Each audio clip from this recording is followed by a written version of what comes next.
Hello everyone, welcome back to my channel. Today I will be teaching you how to copy any text from apps or games. First go to Google or Chrome.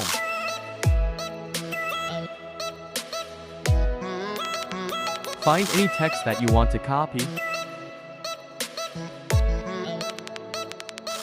Hold your 3 fingers on the screen. Crop the text that you want to copy.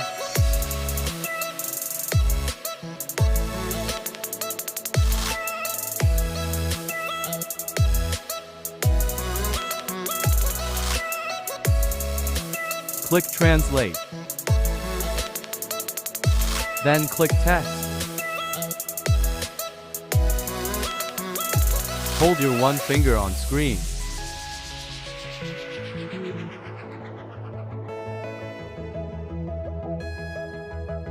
Now click Copy Text.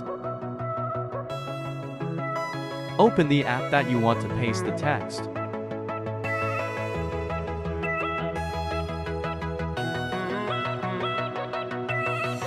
Lastly, paste it. And you are done.